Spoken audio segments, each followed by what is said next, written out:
Yeah, you la pote, la pote, la pote. You for watch a move, la pote. Alright guys, so one thing that is very common among the African youths here in the diaspora is music. It's like almost all the African youths that are in the diaspora are doing music. So today I'm here with one young man who is also doing music, and I'm going to have one-on-one conversation with him. This is the first time he's having an interview. So I'm going to have a conversation with him. We're going to get to know him. So he goes by the name Legeny, but now he says his name is now Legeny. So Legeny, it's nice to have you on the show. Thanks. Yeah. Okay, so I must confess, the first time I had an encounter with you was just the annual, the African Sports Festival that just ended.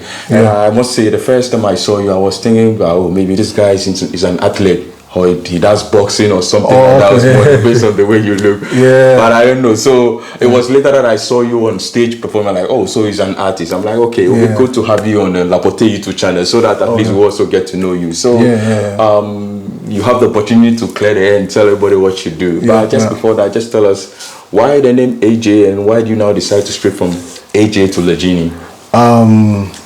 So you know, you've been saying before, I used to go by the name AJ. Okay. But it's like, you know, AJ is a common name, Ghanaian name, which is cool, and it's my second name. Yeah. But I decided to go with Legeny because first of all, like marketing wise, Okay. And it was like, Legeny is like something I created myself, so the legendary genius.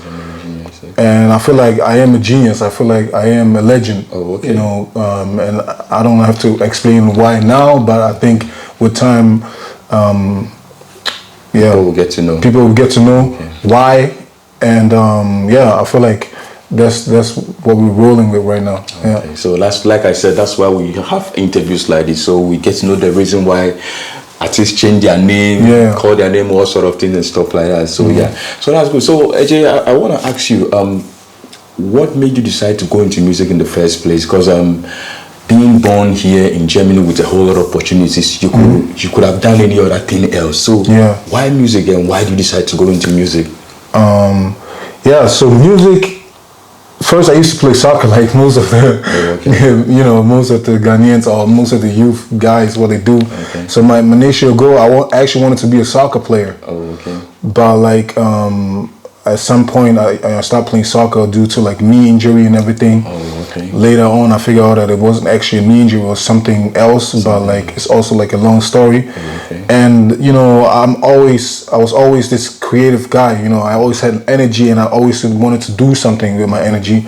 And so, even when I was playing soccer and we had like break, I would always try to play like some instrument or something like that. Yeah, but then once I stopped playing soccer, that's when I realized like, I want to do music.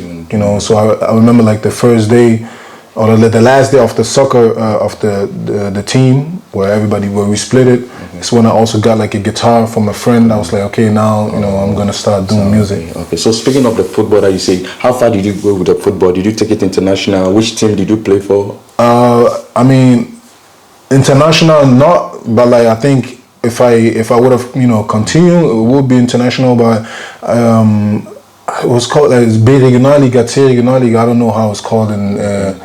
So it's like a football club here in Germany? In Hamburg? In Hamburg, Oh, okay. It was in Hamburg. And I mean, at that time when I used to play, but it's also a couple years ago, we used to play the same teams, HSV, how do you St. Pauli and all the teams, Bremen and all that. So we used to play against them like we were in the same league. Okay.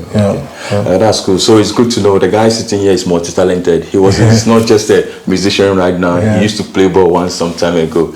So it's good we get that out of the way. And I also want to find out, so like I'm saying,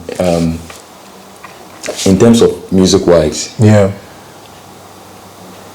what made you decide to go into music? Okay. I feel like with music, music was a way like for me to express myself, like because sometimes when something is going on with you, you talk to people but they don't get you, and I feel like with music I could like say and do things that that I had in my mind and how I was, how I felt, my feelings. And in general, it's like music is like I could create, So let me put it this way, you grow up as a kid, as a child, as a youth guy, and most of the time you don't have any freedom because you have to listen to your mom, you have to listen to your father, you have to listen to what's going on at school, your teacher.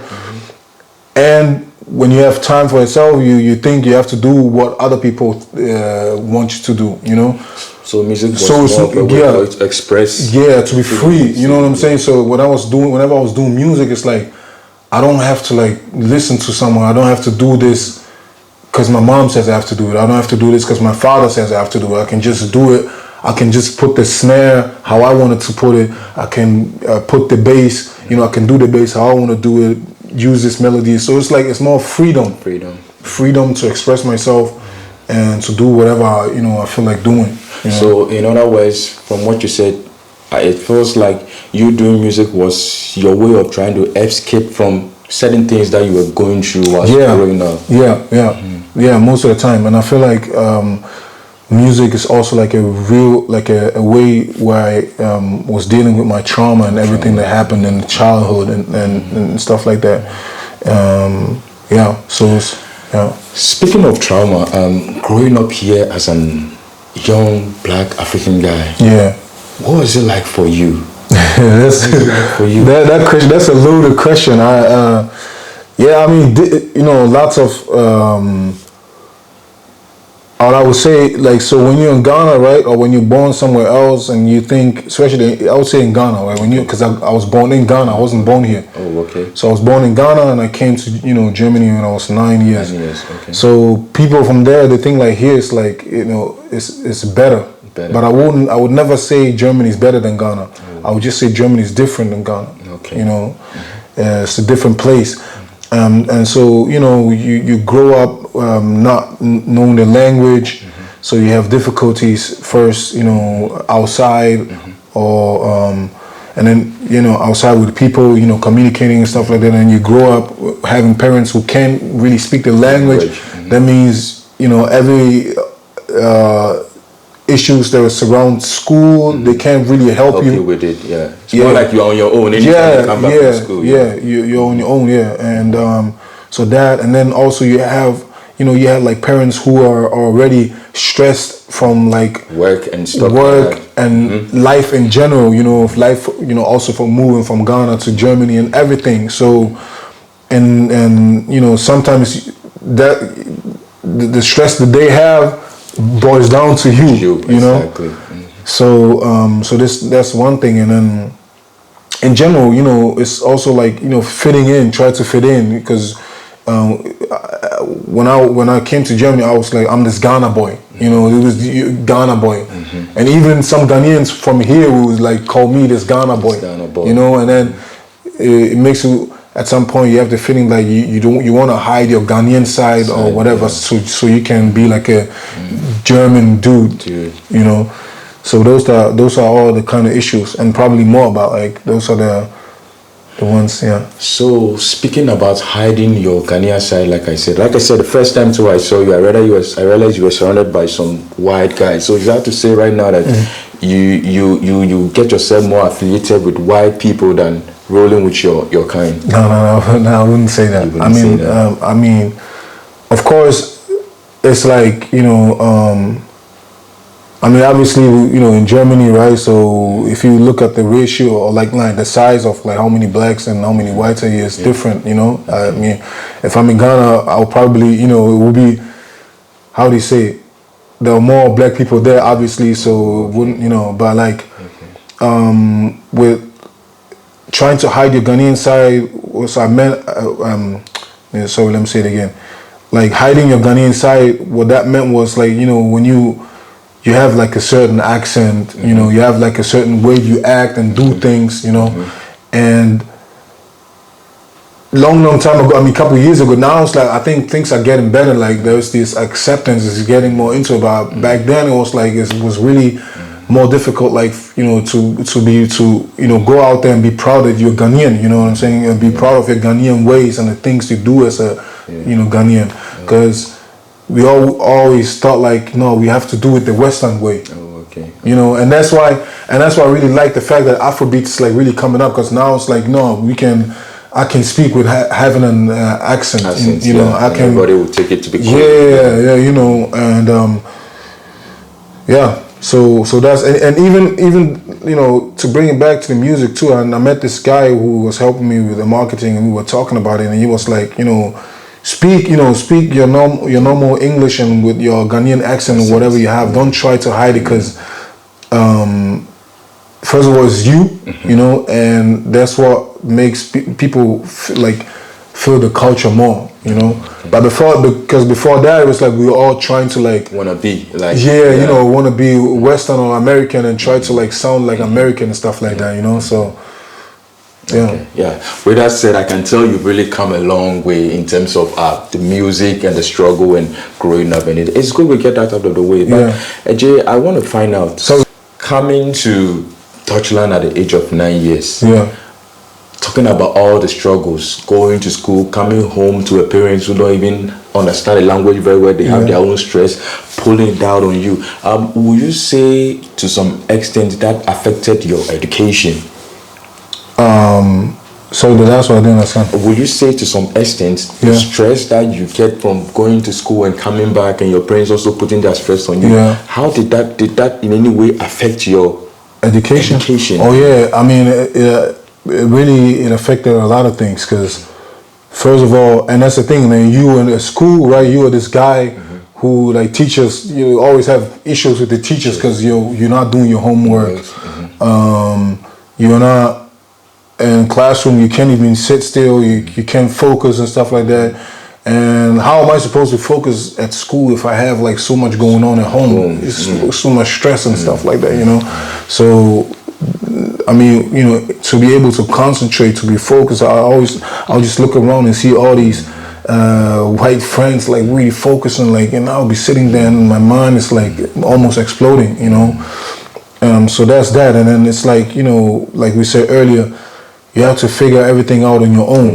You don't have any help. I taught myself how to like write the cursive, like the German thing. I would just literally sit myself down and be like my own tutor. Yeah, and discipline myself, you know, so that I can get stuff done, because no one was there to like do it. And at the end, it was like, you know, I'm proud of myself that I was able to like get myself to do it, to finish it, because that helped me too, you know. And yeah.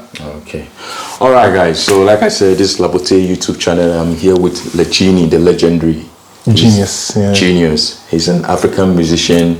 Came here when he was 9 years old, and we're getting to know him, and he's talking about how it all started, the struggle, and how far he has come. So I want to say this thing, you know, there are some African parents that are watching as well. I'm sure they are going to pick one or two things from what you're saying, and they're going to do things better for their kids, because I believe no kid wants to go through that kind of a thing. Mom kind of put their kind of struggles and stuff with you. But that's just out of the way. That's just to get to know you a little bit. Now let's talk about your music. I watch your videos on YouTube, and I could tell that looks like you've been on YouTube since 2013. That's such a long time. That's like a decade plus in 3 years. And I realized you just have only 5 music videos. And I don't know whether you release every video once in 5 years or once in 4 years. And so I'm trying to find out, for someone who you've been in the music for this long, how come you only have just 5 videos? And I think your total view was just 70,000. How come it's just as short? Because one would expect more for someone who's been in the music for a decade plus 3 years. So how come up to now we only have just 5 videos from AJ? From Legeny. I mean, it's cool. You will get used to it. The thing is, I mean, like I was saying earlier, you know, music is my way how to express myself, and I have like more stuff out there, and you know, like I'm saying, you know, due to like trauma and like issues you have with yourself and everything, it's always, especially, I don't know if it's with like I say with artists, especially people who are creative, it's always like you're dealing with other stuff more than like with the music thing, you know, because sometimes you will finish a project and you'll be like, no, I don't like it, you know, and then you know, you put it out, but then you put it on private, you know, and it sometimes it just takes a long time to like get to bring things out. Also, so that's one thing. Also, it's like I produce, I do the beat and everything myself. Oh, okay. Too, you know. Oh, okay. And it's like I'm this type of artist, like, you know, I have like I wanted like a certain way. You want it to go? Yeah, I wanted like a certain way, and I come like with an idea, not just okay. I'm just going to the studio. Let me go in the studio and just make music and stuff. You know, like I was saying, music is not just music to me. It's like something really precious. You know, yeah. Okay. So it's like, you know, I have an idea and I sit down and craft on it until I, you know, have what, you know, the product. And sometimes it really takes long. It takes long. It takes long to get to the process where you have like, you know, what you saw in your mind to bring it out. And it's like, you know, really, how do you say it? Yeah, I mean the process, like, you know, getting there, you know, it might take long, but in the process, like, you know, a lot of things happen. You know, you grow as a person, and then once you have this idea out, you're like, wow, like this is what I had in my mind, and here it is, you know. Okay, but Ajay, like we were saying, I mean, if you decide to take music on as a career or go along with music, and it takes you 13 years to drop 5 videos, market-wise, you know, these days. I have more. I have like I said, I have a lot of videos put like private. Private. Yeah, and so sorry to cut you off, but like what I was saying is basically. The other thing was I was also like, you know, finding like the style and what I, you know, because first I started like making music in English when I was young. I was like really young, but then I was like, nah, it doesn't sound good. And I live in Germany and whatever, so let me make it in German. And then I ended up doing like a whole mixtape in German. Okay. But later on, I was like, no, I want to go international. I want to travel the world. I don't want to be just in Germany. So now you have to come back to English. Yeah, you see. And then you know, I went to like I lived in the US to learn, improve my English and stuff like that. And then I also started, you know, doing production. Okay. So you know, it's a. So how long did you stay in the US? 2 years. 2 years. And during that time, did you get to work with any artists in the US? Not particularly. Just you know, a couple friends. But like the time in the US was more about like working on myself than actually I focused on the music. It was after that where I was like, okay. So after school, you know, I went to the US and, you know, stayed there, working on myself. And after that, I was like, okay, what am I going to do next in my life? Okay, I'm going to really get into music, like do it 100%, because it's like the question, what am I going to do in my life? How, you know, you have to make a decision. Yeah. Okay, so don't you think this is the case, or this is where having a producer or a manager comes in? Because I think if you had a manager, probably, because you said a lot, you started with English. Later you felt like you need to switch to Dutch. Yeah. Now you think you want to go international, and now you start making music in English. Yeah. Again. So don't you think it would have been better if you found yourself a manager, and then probably they would have handled most of this?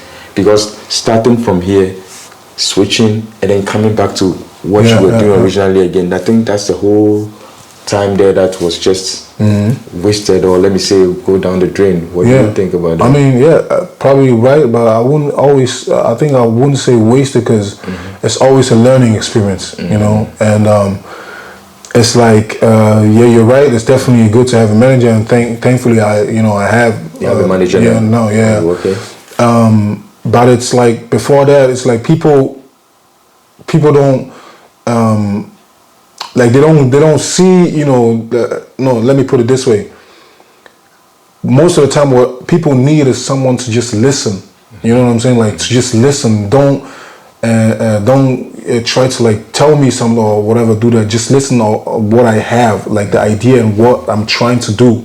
You know, and most of the time I couldn't, you know, you find someone who's willing to like just be like, yo, tell me your story. I just want to listen to your story. You know, and that alone, you know, it's like, it's enough, because I feel like if you listen and you know, like, because we're human beings, and we're like, there's a lot of things that come together and a lot of things that make us do certain things that we do, you know, and if you understand people, like their background story, what they've been through, what they went through, and why they're here and stuff like that, I think that even that automatically will make you understand where he's going, you know, and what he wants to do, so you can help and apply, you know. And most of the time, it's like I couldn't find people who listen and who understands, like, you know, where I'm going to. And right now, like, I mean, a couple years later, and I had to, you know, go back and forth to some places, and you know, and now it's like, okay, I finally found people, or find someone who's like, yo, like, play another song, let me hear. So don't you think that is where having the whole team or manager comes in? Yeah. So when you have the manager, they will listen and tell you, this we can do something about. It's not just about listening, because when you have the manager, they are pushing resources into you. Yeah, so it's not about them listening. They will listen and tell you, or probably think you can do something a little bit about this side of the music and that. What do you think? Yeah, that's true. I mean, yeah, having a manager and everything, you know, helps. And you want to know who's your manager here? Probably maybe someone here wants somebody to manage them. So okay. Hey. No, I don't. I mean, it's not.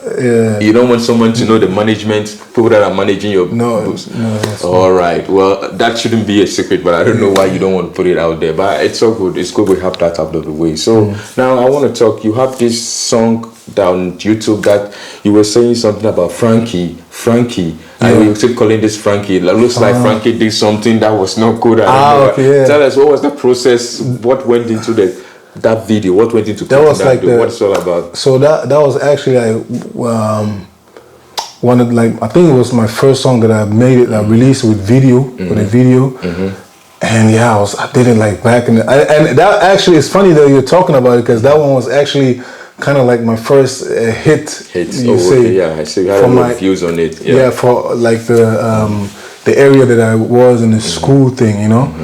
Yeah, it's just like, you know, when I started like making music, I was inspired by like stories, you know, and it basically was something that, like, you know, if you have a friend who's like a friend, you know, you're like, okay, we're brothers and stuff like that, but then he betrays you with the stab you at the back. Yeah, something like that. Okay. And in Germany, like, we had like V-man it's called like Verbindungsmann, like basically someone who reports to the police.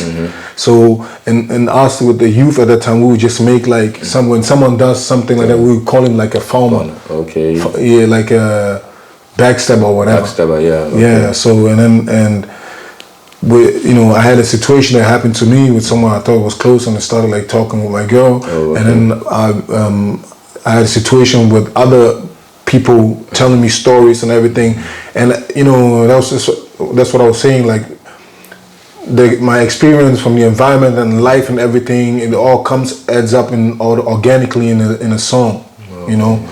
And then, you know, so that's what brought about the whole Frankie thing. Okay, Frankie, in case you're out there, you see, you betrayed one of us, and now we put you in the video.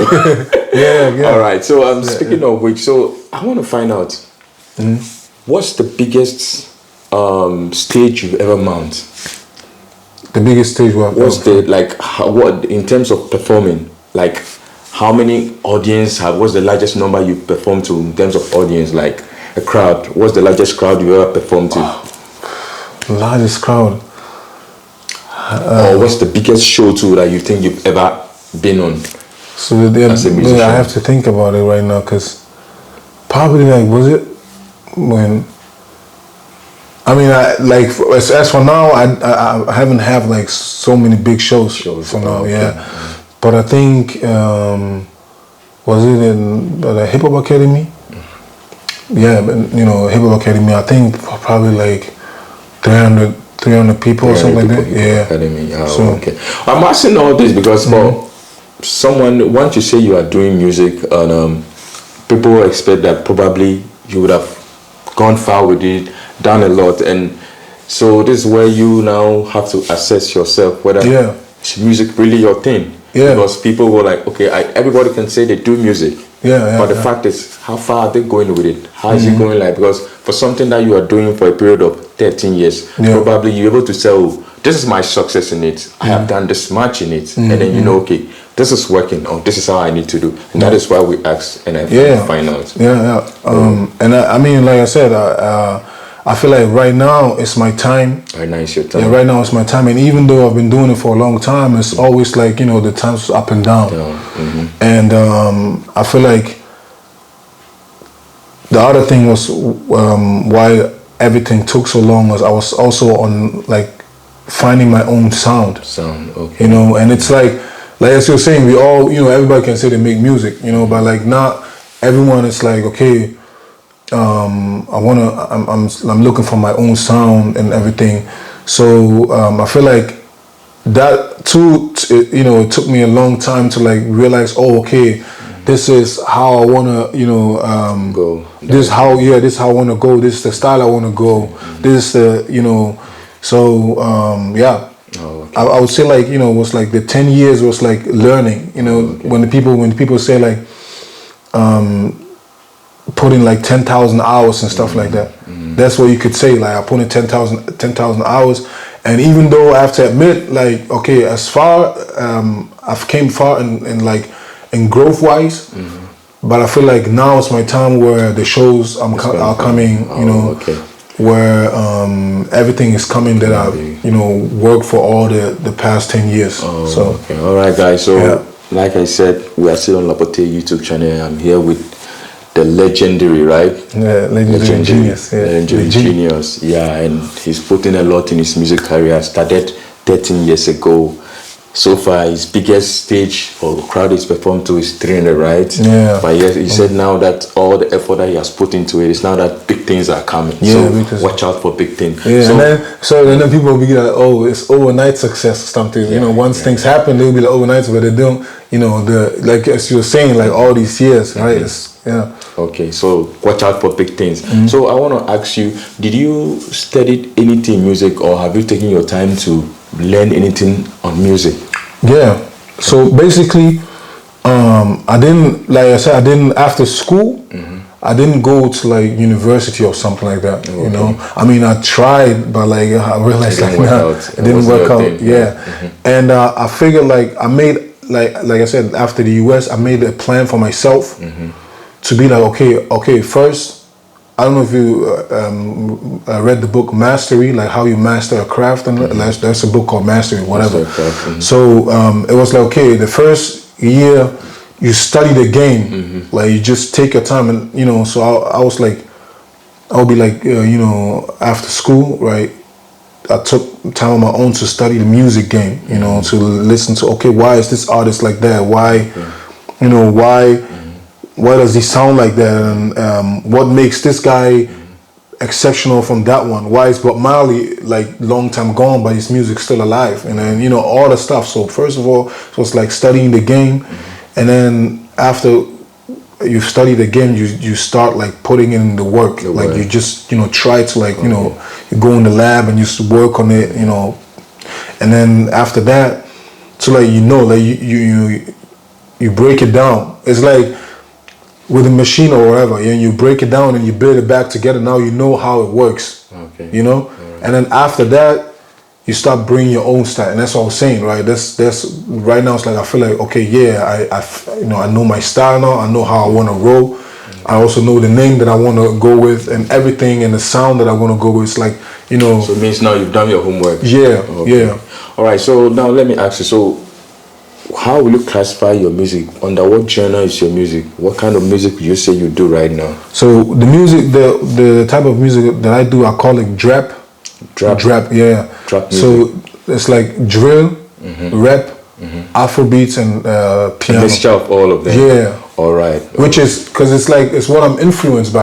I don't know how you view it, you know, but like, see this much space, and my arms cut off. You know, and then Afrobeats, and now I'm a piano. So it's like all these, and I listen to all of that, like all the music. So, and it's actually, my plan was actually also, like I was saying earlier, right, to like create a sound where I'm like, oh yeah, this is my kind of like my own, and that's why I have this name for that drap, you know. And there's also a philosophy behind the drap. Like, it's, I know people would say like, oh, we have like trap, but like with me, it's just, we just took the T and replaced it with the D, you know. So which means it's like we're not trapped, But instead of being trapped, we're dreaming. You know, we dream ourselves out of like wherever we are trapped in. Okay. So trap music is your own kind of thing. It's something that is, you are the first one to do that, right? yeah. Okay, all right. Yeah. So and soon, you know, like I said, soon stuff are coming out. stuffs are coming out. So watch out for the legendary, the genius, right? Yeah. More stuffs are coming. Yeah. So speaking of which, you said that you have a new song that is coming out right now. Yeah. Is it a song or an album? A song. It's just a song. A Okay. single, Tell us more about the single. What's the title and what is it about? Single. So basically, it's already made it. That's before that was like Came Faba. Now it's like already made it. Already made it. Okay. And it's like I feel like you were saying, like 10 years, right? Like 10 years or more. You've been doing stuff like that, doing it all the time, and even though it doesn't work the way you wanted it to you work. want it to work, but it's like you kept going, you kept doing it. You never give up. Yeah, you never stopped, And for me, it was like I'm at the point where you can say, oh, I've been doing it for so long, but it's not working out, But like I can, I've already won in terms that I can look how I started and where I am now. It's totally different.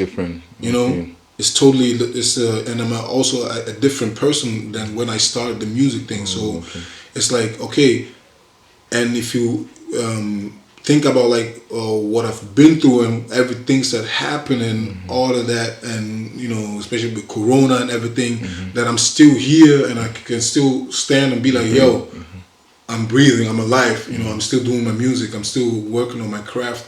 I'm already a winner, and sometimes it's like life. We just always see things that we have to do. We always like, oh, I need to do this, I need to do that. And then we think, okay, if I do that, I'm going to feel like this, or this is going to make me be, but like, how about you just turn around and be like, whoa, I've done so much already, and even though, to me, what I feel like whatever is coming right now is a plus to, it's a plus. It's like, I've already won, I am a winner. The fact that I'm still here, the fact that I'm breathing, the fact that I still have the energy to keep going after everything that happened in the past and everything, I've already won, and everything that's coming to me right now is just, sit back and lay back, and stuff like that. You're also a motivational speaker. Yeah. So, and if you check on my YouTube channel too, like back then, I dropped a music video and I also dropped like a motivation video. Yeah. So basically, like I'm this, this guy who, if I, and that's why, like I feel like I was saying about like being a legend and stuff. Like I feel like sometimes I have to go through things, fall and feel the pain, so that I can learn from it and then tell and help other people to get out of that situation. And I feel like that's how my life has always been. And the video where I was like basically, the motivational video on my YouTube channel, the first thing what I did was actually after me when I stopped playing soccer, I was like, I can't play anymore, but like I knew that when I was playing, I knew things that I did that brought me, to certain places, because I played at like Hamburg Auswahl, and it's like for my age group, all the best players from Hamburg will be just get them and gather, and I can tell like how I was like from this bad player to getting to that spot, and I can tell like what I did to bring me there, so I have the difference between being like a player where people are laughing, not taking serious, until like being the only one from my team who's like chosen to play at this place, So later on, when I couldn't play soccer anymore, I was like, I want to give people that like kind of energy and the idea, and give them tips how to improve themselves and how they can go from that side to this side. So that's like just giving sharing my experience to help other people live a better life. All right. So AJ, I can say thanks you for coming on the show to share all of this about you. One question I asked before we go, AJ. If you had a chance to do it all over again, will you choose music? Will you choose this path? Yeah. You will choose this path? Yeah, I'll choose this path, because I feel like sometimes when you're going through things, it's like you don't understand why you're going through that and why you're learning all of that. But I think later on with time, it's like everything makes sense. Everything gets clear, and you're like, okay, this and that. So I feel like, I would definitely do more. Yeah. Same. All right, so we're bringing this interview to an end. So, Ajay, I want to say thanks for coming on the show to share this part of you with us. Okay. Legeny. I'm still stuck with the Ajay in my head. That's how we met. The first. That's how we met. That's why. Yeah. All right, guys. So we're bringing this interview to an end. So, like I said, if you like more of these interviews that we bring you, just kindly subscribe, and we're gonna have more people coming on the show with time. All right. Have a nice time, and thanks for watching. Bye. Bye. Yeah. All right.